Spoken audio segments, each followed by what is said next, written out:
Double game ஆடிக்கிட்டு இருக்க ஈஸ்வரிக்கு தமிழ்ச்செல்வி மூலயமா சரியான பதிலடி கிடைச்சா நல்லா இருக்குன்னு நீங்க நினைச்சீங்கன்னா இந்த வீடியோக்கு ஒரு லைக் பண்ணுங்க. வாங்க வீடியோக்குள்ள போலாம். தமிழ்ச்செல்வி டாக்டருக்கு படிக்கிறதுக்காக இங்க 1,00,000 ரூபாய் தேவைப்படுறதுனால மொய் விருந்தும் ஏற்பாடு பரபரப்பாவே செய்ய ஆரம்பிக்கிறாங்க.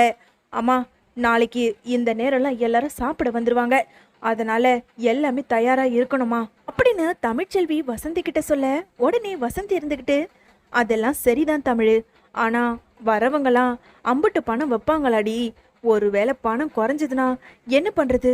ஆமா, எனக்கு கடவுள் நம்பிக்கை இருக்குமா, கண்டிப்பா நாம எதிர்பார்க்கிற பணம் எனக்கு கிடைக்கும்.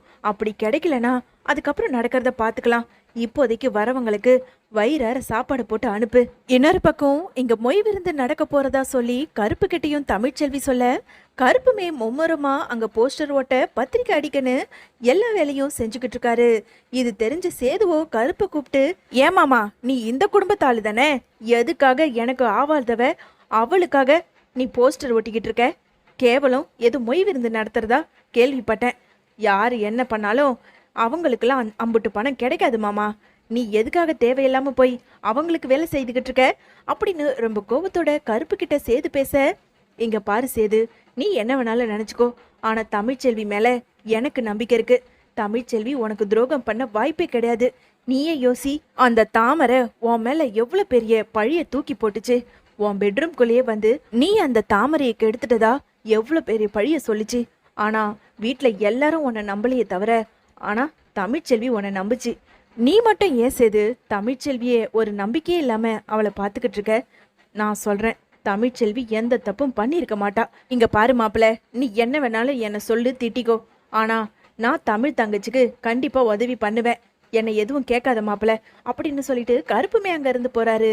இன்னொரு பக்கம் விஷயம் தெரிஞ்சு இங்க தாமரையோ சாவித்திரி கிட்ட, அம்மா என்னம்மா இது, அவ டாக்டருக்கு படிச்சிருவா போல, என்னமோ மொய் விருந்து அந்த விருந்துன்னு சொல்லிட்டு ஏதேதோ ஏற்பாடு பண்ணிக்கிட்டு இருக்காளாம், போஸ்டர்லாம் ஒட்டி வச்சிருக்குமா தெருவுல, நான் பார்த்தேன் அப்படின்னு தாமரை சொன்னதும் உடனே சாவித்திரி இருந்துகிட்டு, ஆமா அப்படியே என்னத்தை சாப்பாடை செஞ்சு கிழிச்சு போட்டுற போறா, அப்படியெல்லாம் யாரும் வந்து மொய்யெல்லாம் வச்சிட மாட்டாங்க, அப்படியே பணக்கார குடும்பமா என்ன, பிச்சைக்கார குடும்பம் தானே, அதுங்களுக்கு ஏற்ற மாதிரி தான் பிச்சைக்காரங்க வந்து சாப்பிடுவாங்க.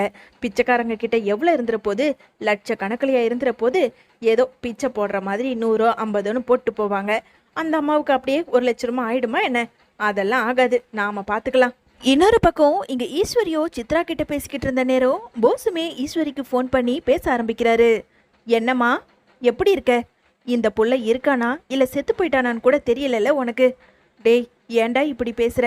உன்னை எப்படியாவது இந்த வீட்டுக்குள்ள மறுபடியும் கூட்டிட்டு வரணும் தாண்டா ஒவ்வொரு நாளும் ஏதாவது ஒன்று பண்ணிக்கிட்டு இருக்கேன். நீ என்னடானா என்ன போய் சந்தேகப்பட்டு பேசுற? அப்படியெல்லாம் இல்லடா போஸு. ஆமா நீ எங்க இருக்க? எங்கேயோ இருக்க, அப்படியே என் மேல அக்கறை இருக்க மாதிரியே நீ காட்டிக்காதமா. விட்டு இருந்தா அன்னைக்கே ராஜாங்கத்தை போட்டு தள்ளியிருப்பேன். நீயும் அந்த தமிழ்ச்செல்வியும் சேர்ந்துதான் அந்த காரியத்தையே கெடுத்துட்டீங்க. இப்போ என்னை தலைமறைவா இருக்க சொல்ற. டேய் நான் என்னடா பண்றது? தமிழ் தான் என் கண்ணு முன்னாடியே நிக்க கூடாது, எங்கேயாவது தலைமறைவா போயிட சொல்லுங்கன்னு சொல்லிட்டு அவ உன்னை சொன்னதுனால தாண்டா நானும் எங்க வீட்டுல சொல்லி மாட்டி விட்டுற போறாளோன்னு உன்னை அனுப்பி விட்டுட்டேன். நீ கவலைப்படாதடா, அந்த தமிழ்ச்செல்விய மொத்தமா இப்போதைக்கு சேதுவுக்கும் தமிழுக்கும் பிரச்சனை போய்கிட்டு இருக்கு, மொத்தமா கட் பண்ணி விட்டுட்டு உன்னை எப்படியாவது வீட்டுக்குள்ள கொண்டு வர பாக்குறேன். அது வரைக்கும் எனக்கு ஃபோன் பண்ணாத. இன்னொன்னு தெரியுமா, அந்த தமிழ்ச்செல்வி ஏதோ மொய் விருந்து ஏற்பாடு பண்ணிக்கிட்டு இருக்காளாம், ஏதோ டாக்டர் ஆகணுமா, பணம் இல்லை அது இல்லைன்னு சொல்லிட்டு ஏதோ பண்ணிக்கிட்டு இருக்கா அப்படின்னு அங்க போஸுக்கிட்ட ஈஸ்வரி சொன்னதும், அம்மா என்னம்மா சொல்ற?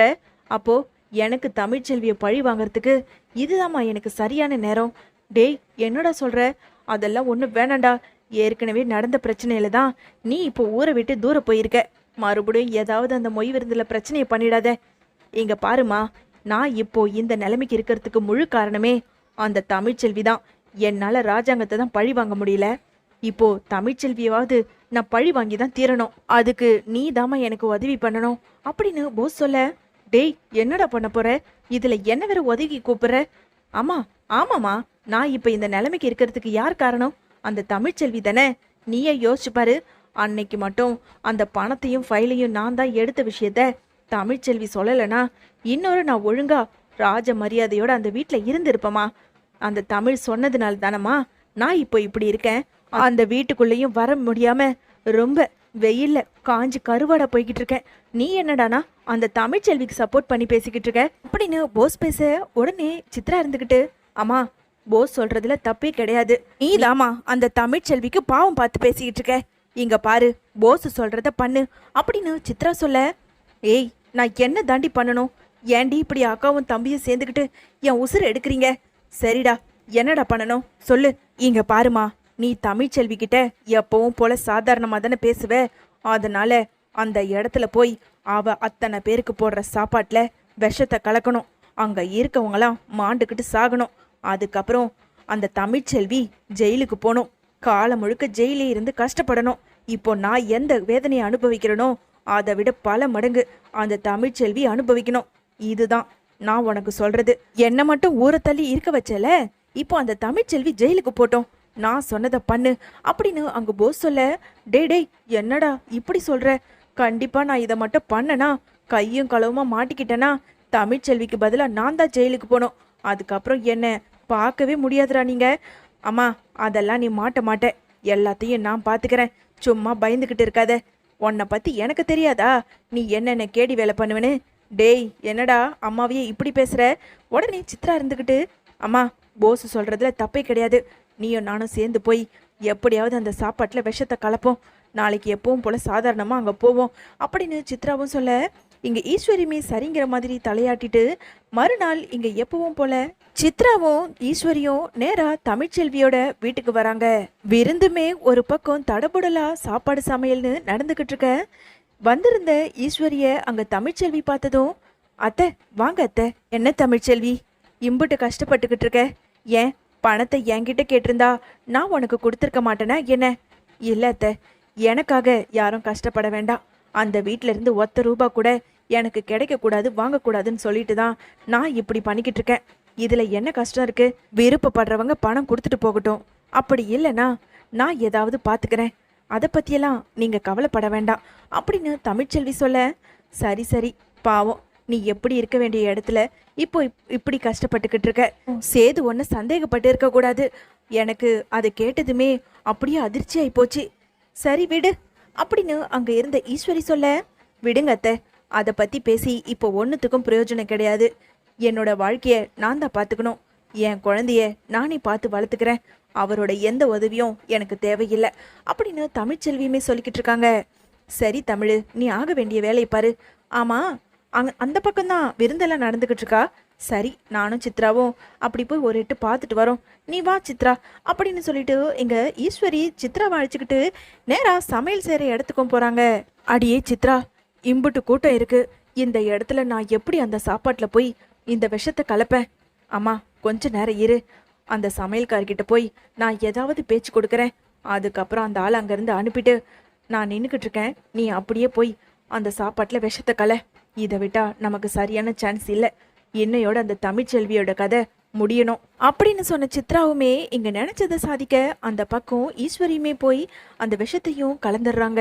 கொஞ்ச நேரம் கழிச்சு அங்க விருந்து சாப்பிட்ட எல்லாருமே ஒருத்தரா மயக்கம் போட்டு விழ, அங்க இருந்தவங்க எல்லாருமே பதட்டமாகி, ஐயோ சாப்பிட்டவங்க எல்லாம் பந்திலேயே மயக்கம் போட்டு விழுறாங்க. ஏமா என்னம்மா சாப்பாடு செஞ்ச? எல்லாரும் மயக்கம் போட்டு விழுறாங்க. முதல்ல ஆம்புலன்ஸுக்கு ஃபோன் பண்ணுங்க அப்படின்னு அங்கே இருந்தவங்க சொல்ல, ஆம்புலன்ஸும் அங்கே வர அங்கே சாப்பிட்டுட்டு மயக்கம் போட்டவங்களையும் நேராக ஹாஸ்பிட்டல்லையும் கூட்டிகிட்டு போய் சேர்க்குறாங்க. அங்கே வந்த போலீஸ்காரங்களோ, இங்கே பாருமா, மொய் விருந்து நடத்துறேன்னு சொல்லி அத்தனை பேரும் உசுருக்கு போராடிக்கிட்டு இருக்காங்க. அதில் யாராவது ஒருத்தர் செத்து போனாலும் கண்டிப்பாக ஒன்று அரெஸ்ட் பண்ண வேண்டியது வரும் அப்படின்னு அங்கே போலீஸ்காரங்க வந்து சொன்னதும், இன்னொரு பக்கம் வசந்தியோ, ஐயோ அப்படியெல்லாம் பண்ணிடாதீங்க சார், என் பொண்ணு எல்லாருக்கும் மொய் விருந்து போட்டு அது மூலயமா வர பணத்தில் டாக்டருக்கு படிக்கணும்னு நினச்சா. மற்றபடி யாரோட உயிரையும் எடுக்கிறதுக்காக அவள் கொஞ்சம் கூட நினச்சி பார்க்கல. அப்படியெல்லாம் அவளை அரெஸ்ட் பண்ணிடாதீங்க சார் அப்படின்னு வசந்தின்னு எல்லாருமே அங்கே பதட்டத்தோட போலீஸ்கிட்டையும் பேசிக்கிட்டு இருக்க. அங்கே இருந்த ஈஸ்வரியும் சித்ராவும் ஒரு பக்கம் காணாமலேயே போயிடுறாங்க. நீ செஞ்ச சாப்பாட்டில் விஷம் கலந்துருக்கு. எல்லாருமே கவலைக்கிடமா இருக்காங்க. யாராவது ஒருத்தராவது செத்து போனாலும் கண்டிப்பா உனக்கு தான் பிரச்சனை. அதுக்கு முன்னாடி நீயே ஒத்துக்கோ, எதுக்காக நீ சாப்பாட்டில் விஷத்தை கலந்த அப்படின்னு அங்க இருந்து இன்ஸ்பெக்டர் கேட்க, ஐயோ சார் உண்மையாவே சொல்றேன், நான் எந்த சாப்பாட்லயும் விஷத்தை கலக்கல. இன்னொரு பக்கம் சமையல்காரரையும் அங்க இருந்த இன்ஸ்பெக்டர் கூப்பிட்டு விசாரிக்க, இங்க பாரியா, நீ தானே சாப்பாடு செஞ்ச? ஆமா, எதனால சாப்பாட்டுல விஷத்தை கலந்த அப்படின்னு கேட்டதும், சார் சார் நான் நல்லா தான் சார் சாப்பாடு செய்வேன். எனக்கு 30 வருஷம் எக்ஸ்பீரியன்ஸ் சார். அப்படி இருக்கும்போது நான் ஏன் சார் விஷத்தை கலக்க போறேன்? எனக்கு ஒரு சந்தேகம் சார். நான் சாப்பாடு செஞ்சுக்கிட்டு இருக்கும்போது 2 அம்மா வந்து உன்னை யாரோ அங்கே கூப்பிடுறாங்கன்னு சொல்லிட்டு என்னை அங்கே அனுப்பி விட்டுட்டாங்க. அதுக்கப்புறம் தான் அவங்க ஏதாவது இதில் கலந்துருப்பாங்களோன்னு எனக்கு சந்தேகமா இருக்கு அப்படின்னு அங்கே இருந்த சமையல்கார் சொல்ல, உடனே அங்கே இருந்த வசந்தியோ, தமிழ், அந்த சமையல்கார் சொல்றத பார்த்தா ஈஸ்வரியும் சித்ராவும் தானே இங்க வந்திருந்தாங்க. அட ஆமாம்மா, இப்போ அவங்க இல்லையே, கொஞ்சம் வீட்டில் சுத்தி பாரு இருக்காங்களான்னு. என்னதான் தமிழ்ச்செல்வி வசந்தி செல்லப்பாண்டின்னு சுத்தி சுத்தி வீட்டை சுத்தி பார்த்தாலும் அங்க ஈஸ்வரியும் சித்ராவும் இல்லாததுனால தமிழ்ச்செல்விக்குமே சந்தேகம் வந்து, சார் அவங்க வேற யாரும் இல்லை, என்னோட சின்னத்தை தான். என்னம்மா சொல்றீங்க? அப்போ எங்களுக்கு அவங்க மேல தான் சந்தேகம் இருக்கு சார். இங்க இருந்து கொஞ்சம் தூரம் சார் அவங்க போயிருப்பாங்க. நீங்க உடனே போய் பார்த்தீங்கன்னா எங்கேயாவது இருப்பாங்க, நீங்க பிடிச்சிடலாம் அப்படின்னு இன்ஸ்பெக்டர் கிட்ட தமிழ்ச்செல்வி சொன்னதும், இங்க போலீஸுங்களுமே அங்க ஈஸ்வரியை ஃபாலோ பண்ணி பிடிச்சிட்டும் இங்க இழுத்துக்கிட்டு வந்துடுறாங்க. இன்ஸ்பெக்டரோ ஈஸ்வரி கிட்ட, இங்க பாருமா, நீ தான் சமையல்காரரை அங்க இருந்து தூரம் அனுப்பி விட்டு இருக்க. அதுக்கப்புறம் தான் நீ சாப்பாட்டுல விஷம் கலந்துருக்கன்னு எங்களுக்கு சந்தேகமா இருக்கு. ஒழுங்கு மரியாதையா உண்மையை சொல்லு, இல்லைன்னு வச்சுக்கோ கூட்டிட்டு போய் லாடம் கட்டிடுவேன் அப்படின்னு அங்க இருந்த இன்ஸ்பெக்டர் சொன்னதும், சார் சார் என்ன சார் சொல்றீங்க? அப்படியெல்லாம் இல்லை, தமிழ்ச்செல்வி என்னோட மருமக. சரி, ஏதோ மொய் விருந்து நடத்துறாளே, நாமளும் சாப்பிட்டுட்டு போலான்னு வந்தோம். அதுக்கப்புறம் இங்க நடக்கிற பிரச்சனையை பார்த்தா எங்களுக்கு பயம் வந்துருச்சு. அதனால என் பொண்ணு கூட்டிட்டு நான் கிளம்பிட்டேன் சார். இங்க பாருமா, நீ சொல்றதெல்லாம் எங்களால் நம்பவே முடியல. ஒழுங்கு மரியாதையா ஸ்டேஷனுக்கு கிளம்பு. சார் என்ன சார் சொல்றீங்க? என்னை விட்டுடுங்க சார், நாங்க எந்த தப்பும் பண்ணல. சித்ரா சொல்லு சித்ரா. சார் சார் நாங்க எந்த தப்பும் பண்ணல சார், நீங்க எங்களை விட்டுடுங்க சார் அப்படின்னு மாறி மாறி ரொம்பவுமே கெஞ்சிக்கிட்டு இருக்காங்க இங்க ஈஸ்வரியும் சித்ராவும்.